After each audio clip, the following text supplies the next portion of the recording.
நீலகிரி மாவட்டம் உதகையில் இன்று பெய்த கனமழை காரணமாக பல்வேறு இடங்களில் நீர் தேங்கி போக்குவரத்து பாதிக்கப்பட்டுள்ளது. மத்திய பேருந்து நிலையம் அருகே ரயில்வே பாலத்தின் அடியில் மழைநீர் சூழ்ந்துள்ளதால் வாகன ஓட்டிகள் கடும் அவதிக்குள்ளாகியுள்ளனர். இதுகுறித்து கூடுதல் விவரங்களை வழங்க செய்தியாளர் அன்பழகன் இணைப்பில் உள்ளார். வணக்கம் அன்பழகன், தற்பொழுது நீலகிரியில் மழை பெய்து வருகிறது. எவ்வளவு மணி நேரமாக அங்கு மழை பெய்து வருகிறது? போக்குவரத்து பாதிப்பு குறித்து உங்க விவரங்களை பகிரலாம்.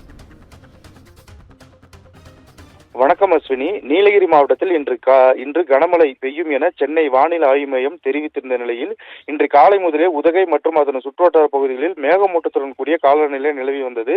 இந்த நிலையில் உதகை மற்றும் சுற்றுவட்டார பகுதிகளான சேரிங் கிராஸ், மத்திய பேருந்து நிலையம், மாவட்ட ஆட்சியர் அலுவலகம், பிங்கர் போஸ்ட், தலைக்குந்தா, காந்தல் உள்ளிட்ட பல்வேறு பகுதிகளில் பகல் நேரத்தில் 1 மணி நேரத்திற்கு மேலாக கனமழை கொட்டி தீர்த்தது. கனமழையின் காரணமாக தாழ்வான பகுதிகளில் மழைநீர் பெருக்கெடுத்து ஓடியதால் வாகன ஓட்டிகள் மற்றும் பொதுமக்கள் பெரும் இன்னலுக்கு ஆளாகி வருகின்றனர். இந்த கனமழையை ரயில்வே பாலத்தின் அடியில், அதாவது உதகை மத்திய பேருந்து நிலையத்திலிருந்து படகு இல்லம் செல்லும் சாலையில் மழைநீர் சூழ்ந்துள்ளதால் போக்குவரத்து பாதிப்பு ஏற்பட்டுள்ளது. எனவே அப்பகுதியில் மழைநீர் கால்வாய்களை முறையாக தூர்வாரி பராமரிப்பு செய்ய வேண்டும் என வாகன ஓட்டிகள் கோரிக்கை விடுத்துள்ளனர். மேலும் படகு இல்லம் செல்லும் சாலையில் வாகனங்கள் செல்ல முடியாததால் மழைநீர் சூழ்ந்துள்ளதால் சுற்றுலா பயணிகள் மாவட்டத்துடன் திரும்பி செல்கின்றனர்.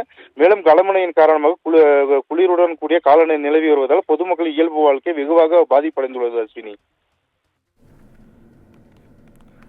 கூடுதல் விவரங்களுக்கு நன்றி அன்பழகன்.